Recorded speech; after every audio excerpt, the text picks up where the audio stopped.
वर्ष 1977 में एक बड़ा सुपरहिट गाना आया था जिसके बोल थे, बंबई से आया मेरा दोस्त, दोस्त को सलाम करो। लेकिन इस बार दोस्त बंबई से नहीं, लंदन से आया है। आज ये लाइनें भारत के दौरे पर आए ब्रिटेन के प्रधानमंत्री बोरिस जॉनसन पर बिल्कुल फिट बैठती हैं। आज बोरिस जॉनसन ने एक प्रेस कॉन्फ्रेंस के दौरान प्रधानमंत्री नरेंद्र मोदी को अपना खास दोस्त बताया और कहा कि वो गुजरात में हुए अपने शानदार स्वागत के दौरान ऐसा महसूस कर रहे थे जैसे वो सचिन तेंदुलकर या अमिताभ बच्चन हो। एक ऐसा देश जिसने भारत को 200 वर्षों तक अपना गुलाम बनाकर रखा, वहां के प्रधानमंत्री का ऐसा कहना अपने आप में एक बहुत बड़ी बात है। Thank you all. My friend, Prime Minister Modi, Narendra, my khas dost, I think is the phrase I want in Hindi. We've had a fantastic 2 days here in India. And yesterday I had the Conservative Prime Minister to visit Gujarat, which is your birthplace, of course, Narendra, but as you've just said, the ancestral home of about half of all the British Indians, and I had an amazing reception, absolutely amazing. I felt a bit like Sachin Tendulkar. And my face was about as ubiquitous everywhere as Amitabh Bachchan. I was everywhere to be seen, and it was fantastic. तो एक तरफ Boris Johnson खड़े हैं, उनकी बगल में प्रधानमंत्री मोदी खड़े हैं और बोरिस जॉनसन का प्रधानमंत्री मोदी को अपना खास दोस्त बताना भारत के लिए एक बड़ी उपलब्धि माना जाएगा, क्योंकि भारत यूक्रेन के मामले में ना तो नेटो देशों के साथ खड़ा है, ना उसने ब्रिटेन का समर्थन किया, ना अमेरिका का समर्थन किया, बल्कि अभी तक यही कह सकते हैं कि रूस की तरफ भारत का ज्यादा झुकाव रहा है। लेकिन इस सब के बावजूद बोरिस जॉनसन ना सिर्फ प्रधानमंत्री मोदी को अपना खास दोस्त बता रहे हैं, बल्कि वो ये भी कह रहे हैं कि आज भारत और ब्रिटेन के रिश्ते सबसे ज्यादा मजबूत हैं और ये भारत की विदेश नीति की एक बहुत बड़ी उपलब्धि है। इस समय पूरी दुनिया 2 धड़ों में बटी हुई है यूक्रेन के युद्ध को लेकर। एक तरफ वो लोग हैं जो रशिया का साथ दे रहे हैं, यानी एक तरफ रशिया है और उसके सहयोगी देश हैं, दूसरी तरफ अमेरिका और बाकी के पश्चिमी देश हैं, नेटो देश हैं, जिनमें ब्रिटेन भी शामिल है। और बड़ी बात यह है कि प्रधानमंत्री मोदी इन सभी देशों के बड़े बड़े नेताओं के, इन सभी देशों के प्रधानमंत्रियों या राष्ट्रपतियों के पक्के दोस्त अब भी बने हुए हैं, चाहे उन्होंने यूक्रेन के युद्ध में उनका साथ नहीं दिया तब भी। इस समय प्रधानमंत्री मोदी व्लादिमीर पुतिन के भी पक्के दोस्त हैं, वो अमेरिका के राष्ट्रपति जो बाइडेन के भी पक्के दोस्त हैं और ब्रिटेन के प्रधानमंत्री बोरिस जॉनसन के भी वो खास दोस्त बने हुए हैं, जिससे पता चलता है कि जब पूरी दुनिया में अनिश्चितता का माहौल है, तब भारत की विदेश नीति सभी देशों के बीच एक शानदार संतुलन बनाने में कामयाब रही है। और इसे आप कुछ और पॉइंट से आज समझ सकते हैं। आपको याद होगा जब डोनाल्ड ट्रंप अमेरिका के राष्ट्रपति बने थे, तब उन्होंने 2017 में प्रधानमंत्री मोदी को अपना सच्चा दोस्त बताया था और अमेरिका के ह्यूस्टन में हाउडी मोदी के कार्यक्रम के दौरान दोनों नेताओं के गले मिलने की तस्वीरें पूरी दुनिया में चर्चा में रही थी। देखिए ये तस्वीरें।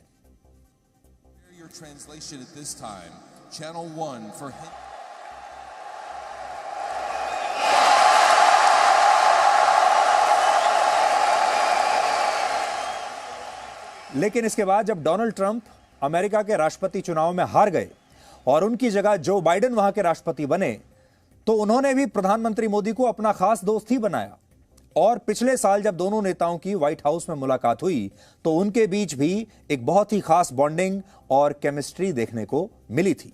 बड़ी बात यह है कि डोनाल्ड ट्रंप और जो बाइडेन अमेरिका की 2 ऐसी पार्टियों के नेता हैं जो एक दूसरे की धुर विरोधी हैं, लेकिन दोनों ही पार्टियों की सरकारों में अमेरिका के साथ भारत के रिश्ते मजबूत रहे हैं। और जैसी दोस्ती प्रधानमंत्री मोदी की ट्रंप के साथ थी, लगभग वैसी ही दोस्ती बाइडेन के साथ भी नजर आती है। इसी तरह वर्ष 2018 में जब प्रधानमंत्री मोदी इजराइल गए थे, तब इजराइल के तत्कालीन प्रधानमंत्री बेंजामिन नेतन्याहू ने भारत और इजराइल के रिश्तों को स्वर्ग में हुए एक विवाह के बराबर बताया था। ये वो तस्वीर आप देख लीजिए।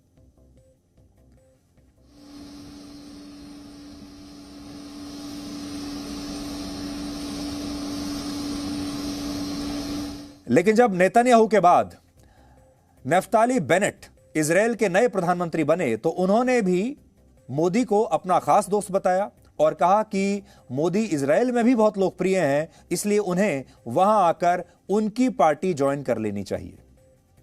भारत अमेरिका और पश्चिमी देशों का भी खास दोस्त है और रशिया का भी खास दोस्त है।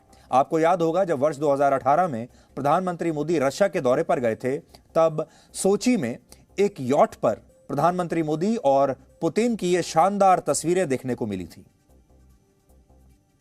ये तस्वीरें भी आप देख लीजिए।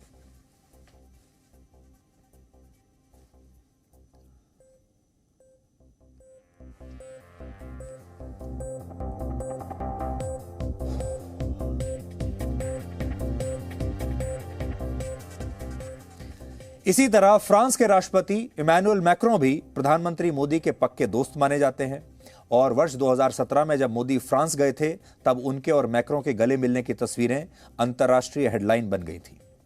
संक्षेप में कहें तो आज भारत दुनिया के सभी देशों का खास दोस्त बन गया है और यह भारत की विदेश नीति की एक बहुत बड़ी जीत मानी जाएगी। हालांकि शुरुआत में इसी विदेश नीति की हमारे ही अपने देश में बड़ी आलोचना हो रही थी और कहा जाता था कि मोदी दुनिया के बड़े बड़े नेताओं से गले क्यों मिल रहे हैं या उनके साथ इस तरह की पर्सनल बॉन्डिंग क्यों स्थापित कर रहे हैं। लेकिन आज इन सवालों का जवाब सबको मिल गया है। उस समय हमारे ही देश के जो विपक्षी दल हैं वो मजाक उड़ाया करते थे और कहते थे कि गले मिलने से कुछ नहीं होता, एक पर्सनल केमिस्ट्री बनाने से कुछ नहीं होता।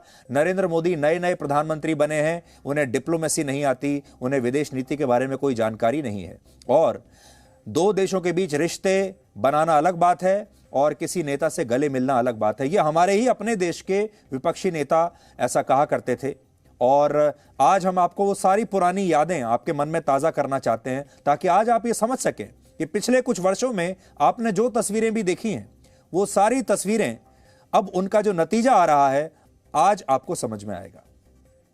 President Donald Trump shaking hands, a warm hug, symbolizing the great Indo-American friendship.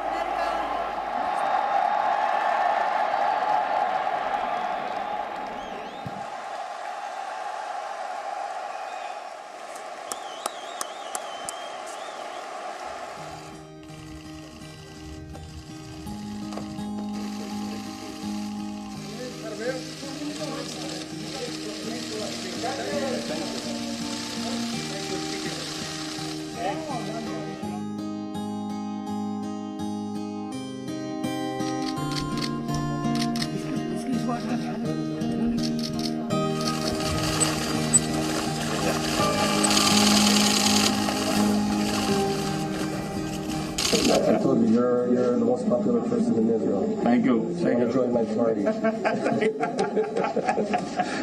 My very good friend, Prime Minister Narendra Modi. Australia and India share a deep, deep friendship, or as they say in India, Maitri. I would like to see India as a very strong component of such a global alliance of democracies, and I appreciate very much the leadership of Prime Minister Modi. I think you are an inspiration for the rest of the world.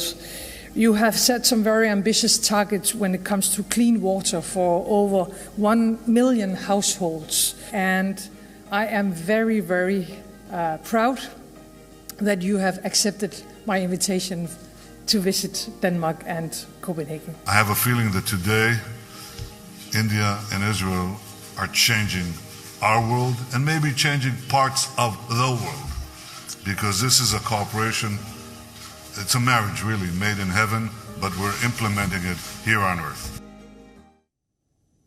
Ukraine युद्ध शुरू होने के बाद 4 देशों के प्रधानमंत्री और 8 देशों के विदेश मंत्री भारत का दौरा कर चुके हैं, जिससे भारत की बढ़ती कूटनीतिक ताकत के बारे में आप सबको पता चलता है। दिलचस्प बात यह है कि अपने मंत्रियों को भारत भेजने वालों में वही देश हैं जो आजकल एक दूसरे के कट्टर दुश्मन बने हुए हैं। यूक्रेन युद्ध के बाद जिन देशों के विदेश मंत्री भारत आए हैं उनमें ऑस्ट्रिया है, ग्रीस है, चीन, रशिया और ब्रिटेन प्रमुख है। इसके अलावा जापान के प्रधानमंत्री भारत आए इस दौरान। और आपको जो खास बात नजर आएगी इसमें वो ये है कि जो दुश्मन देश हैं, जो आपस में एक दूसरे से बात भी नहीं करते, उन देशों के मंत्री या प्रधानमंत्री भी भारत आ रहे हैं। आपने देखा होगा अमेरिका से उनके डिप्टी एनएसए यहां पर आए हुए थे, अमेरिका से विदेश मंत्री आए हुए थे और रशिया के विदेश मंत्री भी यहां पर आए हुए थे, जबकि अमेरिका और रशिया इस समय कट्टर दुश्मन है। आज दिल्ली में बोरिस जॉनसन और प्रधानमंत्री मोदी के बीच लंबी मुलाकात हुई और इस दौरान दोनों नेताओं ने 9 सेकंड तक हाथ मिलाया। ये हैंडशेक भी हम आपको दिखाएंगे। इसके अलावा राष्ट्रपति भवन में आज बोरिस जॉनसन को गार्ड ऑफ ऑनर पेश किया गया। इसके बाद वो मीडिया से बात करते हुए प्रधानमंत्री मोदी को बार बार नरेंद्र कह रहे थे और बार बार इसी दौरान उन्होंने कहा कि नरेंद्र इज अ खास फ्रेंड, ऐसा कहा उन्होंने मोदी के बारे में, जिससे दोनों नेताओं के बीच एक खास केमिस्ट्री आपको साफ दिखाई देगी।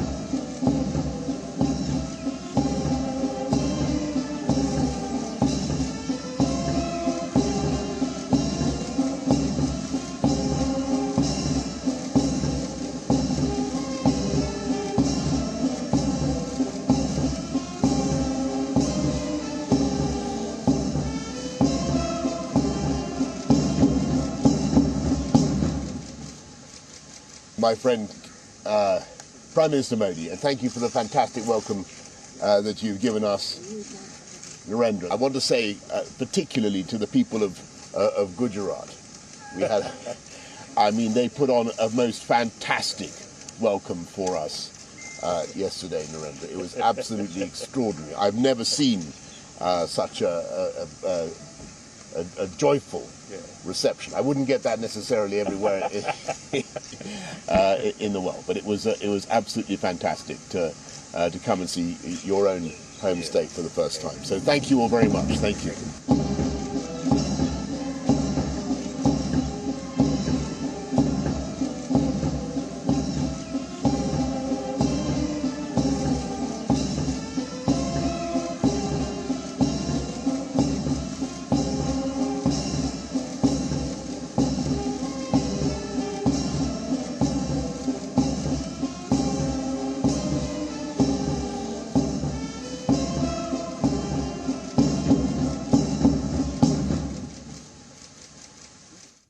अभी तस्वीरों में आपने राष्ट्रपति भवन को देखा, आपने हैदराबाद हाउस को भी देखा और आपके लिए जानना बड़ा दिलचस्प होगा कि इस राष्ट्रपति भवन को असल में अंग्रेजों ने ही बनाया था 1912 में, और हैदराबाद हाउस में जहां आज दोनों नेताओं की बैठक हुई, दोनों नेताओं के जो डेलीगेशन थे उनके बीच बैठक हुई, उसे भी अंग्रेजों ने ही बनाया था वर्ष 1928 में।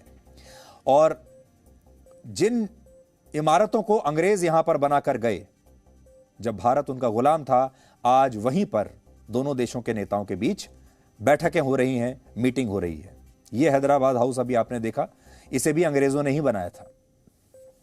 बोरिस जॉनसन ने आज राजघाट जाकर महात्मा गांधी को भी श्रद्धांजलि दी और उन्होंने भारत में बनी वैक्सीन लगवाने के लिए प्रधानमंत्री मोदी को धन्यवाद दिया। जब भारत ब्रिटेन का गुलाम था तब अंग्रेज सरकार चाहती थी कि भारत के लोग एक सुई खरीदने के लिए भी ब्रिटेन पर ही निर्भर रहें, भारत की अपनी कोई मैन्युफैक्चरिंग ना रहे, भारत में कुछ ना बने, भारत इस काबिल ही ना बन पाए कि यहां किसी भी चीज को वो बना सके। लेकिन आज उसी ब्रिटेन के प्रधानमंत्री बोरिस जॉनसन भारत में बनी कोविड वैक्सीन लगवाते हैं और इसके लिए भारत को धन्यवाद भी देते हैं। और यही समय का चक्र है जिसने भारत के प्रति ब्रिटेन के नजरिए को अब पूरी तरह से बदल दिया है। I have the Indian jab in my arm, and a power of good it did me. So many thanks to India, and that has helped India to become what Narendra has called the pharmacy of the world. आज भारत और Britain के बीच कई अहम समझौते हुए हैं, जिसके तहत ब्रिटेन ने भारत के साथ फाइटर जेट्स की टेक्नोलॉजी साझा करने पर सहमति दी है, यानी वो हमें और फाइटर जेट्स बनाने में मदद करेगा। इसके अलावा दोनों देशों के बीच आज फ्री ट्रेड एग्रीमेंट पर बातचीत हुई और हो सकता है कि अक्टूबर महीने तक इस पर एक डील हो जाए। अगर दोनों देशों के बीच फ्री ट्रेड एग्रीमेंट हो गया तो आयात निर्यात यानी इंपोर्ट एक्सपोर्ट पर लगने वाला टैक्स बहुत सीमित रह जाएगा और अनुमान है कि इससे वर्ष 2030 तक भारत और ब्रिटेन के बीच व्यापार दुगना हो सकता है। ब्रिटेन ने भारत को ओपन एक्सपोर्ट लाइसेंस देने का भी ऐलान किया है, जिसके तहत भारत को भविष्य में ब्रिटेन से जो भी हथियार खरीदने होंगे वो भारत को समय से पहले ही डिलीवर हो जाएंगे।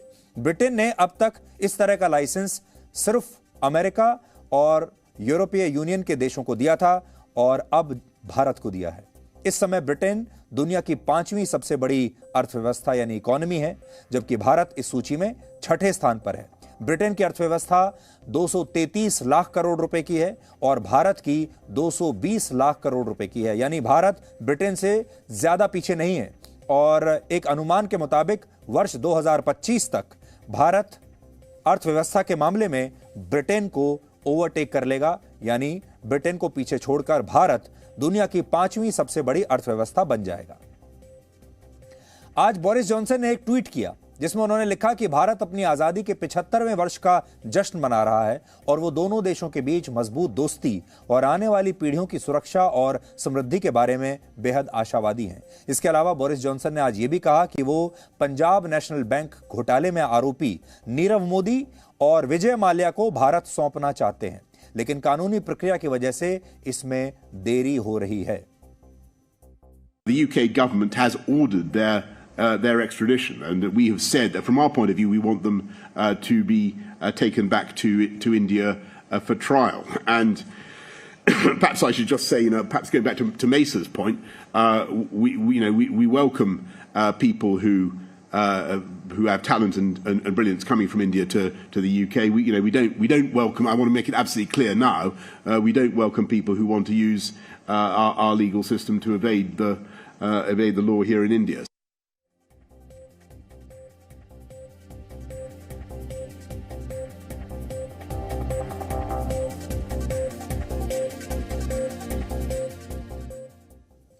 तो अब आपको ये समझ में आया होगा जो हमने आपको सारी पुरानी तस्वीरें दिखाई, जिसमें आपने भारत की डिप्लोमेसी देखी, भारत की विदेश नीति देखी, नरेंद्र मोदी एक प्रधानमंत्री के तौर पर कैसे विश्व के बड़े बड़े नेताओं के साथ पक्की दोस्ती कर रहे हैं, कैसे वो दुनिया के बड़े बड़े नेताओं के साथ अपनी एक पर्सनल केमिस्ट्री बता रहे हैं, ये आपने देखा। एक और खास बात आज आप ये समझ सकते हैं कि प्रधानमंत्री मोदी अक्सर दुनिया के बड़े बड़े नेताओं को, राष्ट्रपतियों को, प्रधानमंत्रियों को गुजरात बुलाते हैं और गुजरात में उनका स्वागत करते हैं। पिछली बार जब डोनाल्ड ट्रंप गुजरात आए थे और अहमदाबाद में उनका स्वागत किया गया था, तो अपने देश वापस जाकर डोनाल्ड ट्रंप ने कहा था कि उन्होंने अपने जीवन में इतना बड़ा स्वागत कभी नहीं देखा, अपने जीवन में उन्होंने इतनी भीड़ कभी नहीं देखी और वो बहुत हैरान रह गए थे अपने इस तरह के स्वागत से, बेहद खुश होकर यहां से गए थे। उसी तरह से अब बोरिस जॉनसन को भी गुजरात बुलाया गया और वहां भी उनका शानदार स्वागत हुआ। और अगर आप बोरिस जॉनसन की बातें सुनेंगे आज की, तो वो भी यही कह रहे हैं कि मैं इतना शानदार मेरा स्वागत हुआ कि मैं उससे हैरान हो गया। और वो अपने आप को उन्होंने कहा कि इतना शानदार मेरा स्वागत हुआ कि मुझे ऐसा लगने लगा जैसे मैं सचिन तेंदुलकर हूं या फिर अमिताभ बच्चन हूं। तो ये भारत की एक सॉफ्ट पावर है कि आज बोरिस जॉनसन कहते हैं कि नरेंद्र इज माई खास दोस्त, और ये भी कहते हैं वो सचिन तेंदुलकर का नाम लेते हैं, वो अमिताभ बच्चन का भी नाम लेते हैं। Presenting B News app available on Google Play and App Store. Download it now.